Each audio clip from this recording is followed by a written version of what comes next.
My brother told our parents, "She's just a woman. Give the family business to me." And they did. They completely shut me out. I was heartbroken until the lawyer gave me a knowing smile and said, "Actually, your grandfather left something just for you." The moment my brother saw it, his smug smile vanished. I never thought my own family would betray me. But when money and power are at stake, family ties mean nothing. I grew up in a family where business was everything. My grandfather started a small manufacturing company in the 1950s. It began with just one workshop, but over time, it grew into a successful business with contracts across the state. It wasn't a billion-dollar empire, but it gave us a good life. After my grandfather retired, my dad and uncle took over. The plan was always for the next generation to continue the legacy. That meant my older brother, Brian, and me. I loved the company. I spent my summers learning everything: how to handle payroll, logistics, and day-to-day operations. By 25, I knew the business inside and out. Brian, not so much. He acted like the company belonged to him just because he was the eldest son, but he didn't actually care about running it. He partied through college, barely graduated, and came home with a business degree he never used. While I worked 60-hour weeks keeping things running, he strolled in late, sat through a few meetings, and then disappeared to play golf or hang out at expensive bars. Still, I believed my parents would be fair when the time came. I was wrong. A few months before my grandfather passed, my parents called a family meeting. We sat in the dining room, and I could already tell something was off. My brother had this arrogant, satisfied look on his face. Then my dad said, "We've decided that Brian will take over the company when we retire." I froze. "What?" I asked. "What about me?" My mom patted my hand like I was a child. "Sweetheart, you'll still be involved. You'll help your brother." Help him? I had spent years working my ass off, and they expected me to just assist Brian while he ran the company into the ground. Brian leaned back in his chair, smirking. "Come on, sis. It's not personal, it's just logical. I'm the eldest son. I'll be the face of the company. You can handle the little details, the stuff women are good at." I saw red. I turned to my dad, waiting for him to correct Brian, to say anything, but he just nodded. I looked at my mom. She smiled like she had just given me a gift. "You'll still have a good salary, dear. We're not leaving you with nothing." I pushed my chair back. "I can't believe this." "Don't be dramatic," Brian said. "It's just business." Just business. That night, I cried. Not just because of the company, but because I finally understood. I would never be equal to Brian in my parents' eyes. No matter how hard I worked, no matter how much I sacrificed, I would always be just the daughter. So I made a decision. I was done. The next morning, I walked into my dad's office and quit. "You're overreacting," he said, shaking his head. "No," I replied. "I'm finally seeing the truth." And I walked away. I started looking for other jobs, but it wasn't easy. My whole career had been tied to the family business. I had the skills, but no outside connections. It was tough, but I refused to crawl back. Then, everything changed. A few months later, my grandfather passed away.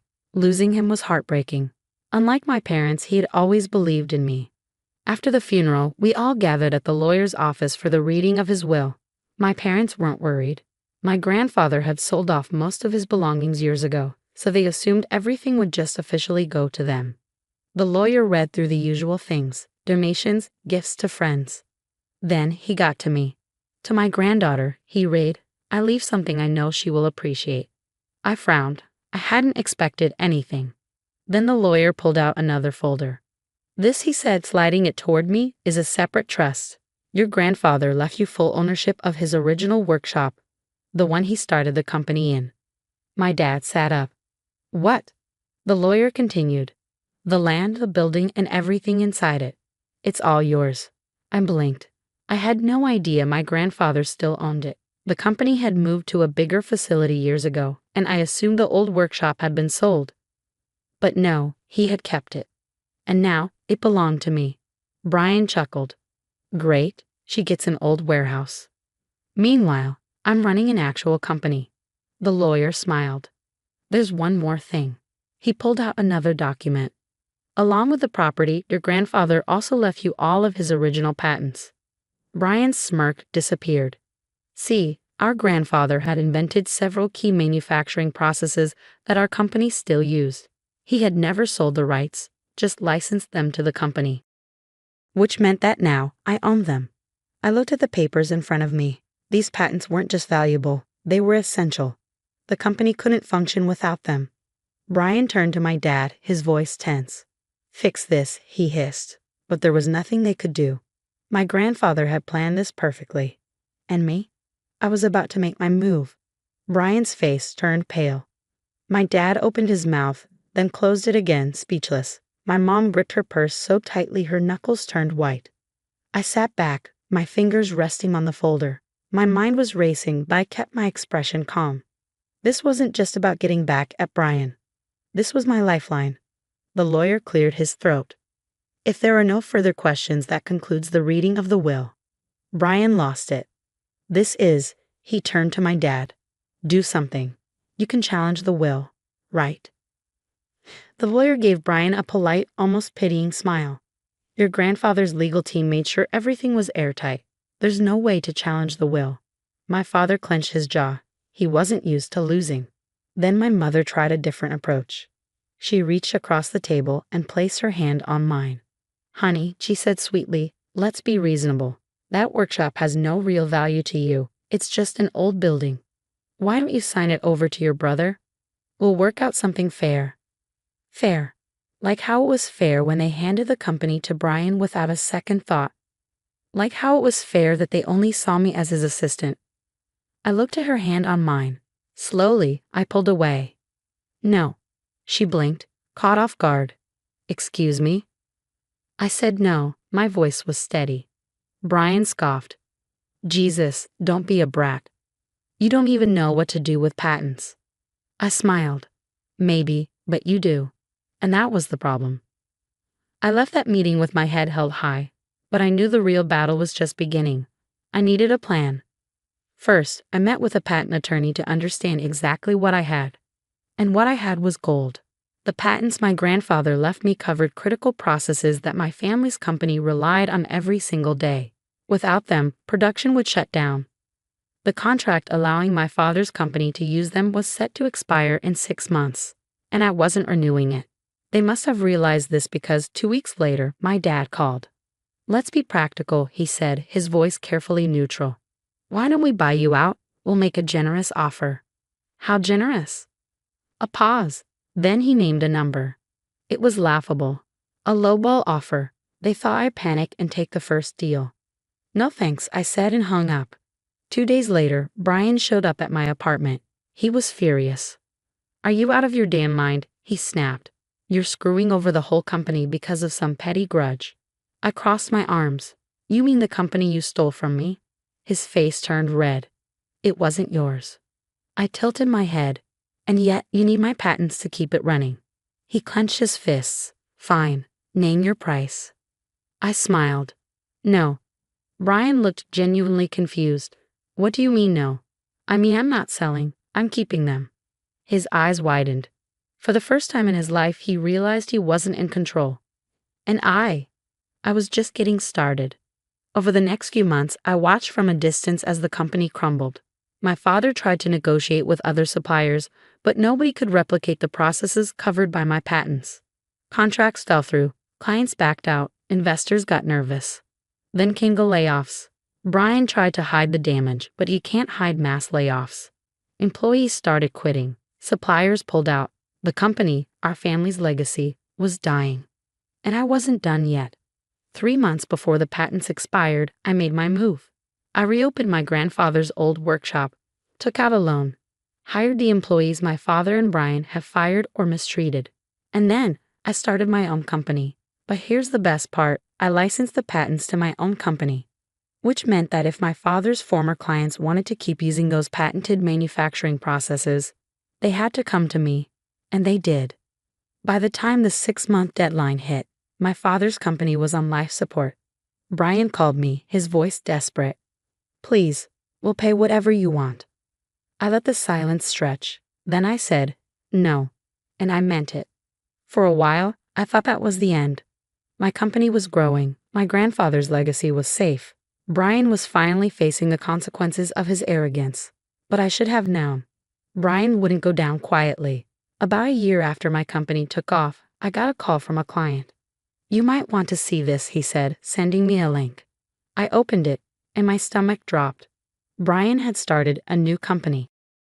And not just any company, he was selling a product that looked suspiciously like something from my grandfather's patented processes. A chill ran down my spine.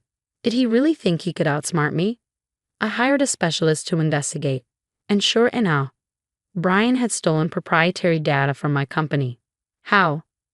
One of my employees, someone I had trusted, someone I had hired for my father's failing business, had been secretly working for Brian. I felt sick. This person had access to all of my company's secret designs and formulas, and they had been giving everything to Brian.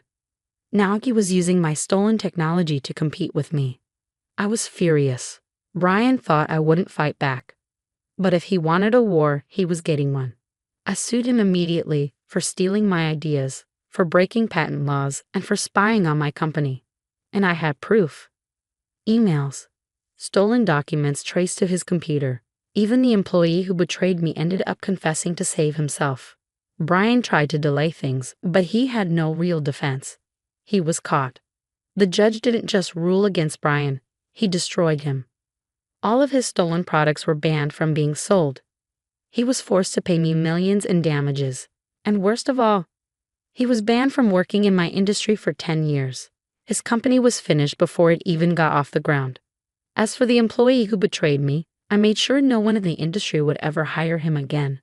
Brian lost everything. His mansion, gone. His fancy cars, taken away. His reputation, completely ruined.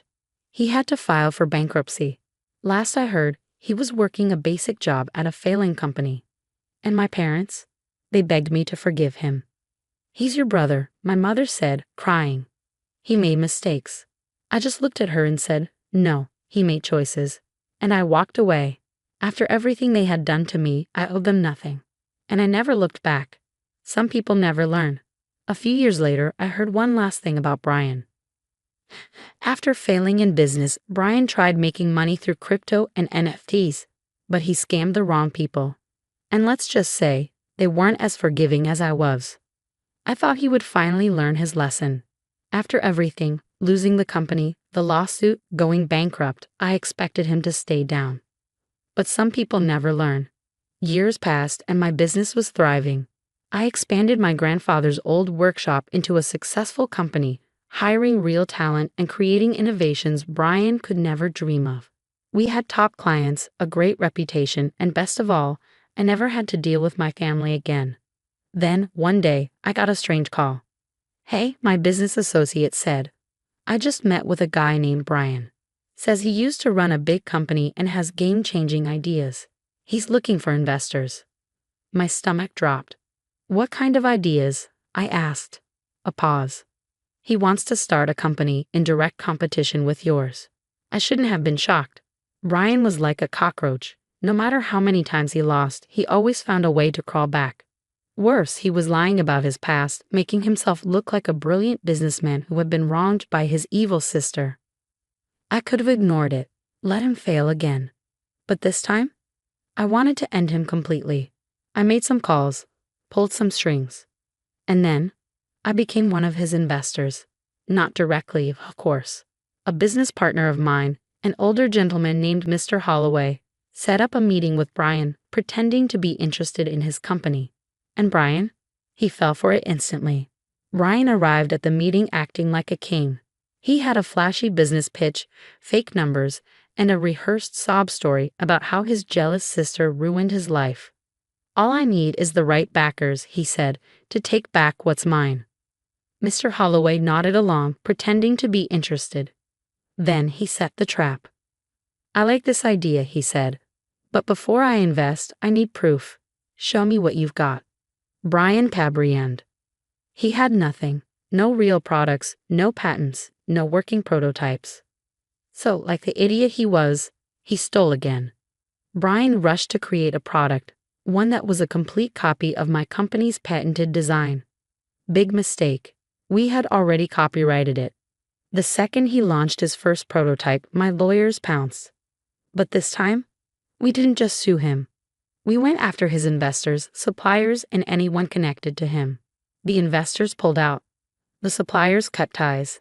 The media exposed him as a fraud again. And just when he thought it couldn't get worse, I bought the lease to his office and kicked him out. That was it. With no investors, no money, no reputation, and nowhere to work, Brian finally broke. I got one last email from him, a pathetic, desperate message. Please, I have nothing left. I made mistakes. Just help me. I stared at the screen. Then I deleted the email. Brian never recovered. Last I heard, he was waiting tables at a cheap restaurant in a rundown part of town. And my parents? They tried to guilt me, saying I had destroyed my own brother. I just smiled and said, no. He destroyed himself. And I walked away for good. Because for the first time in my life, I was finally free.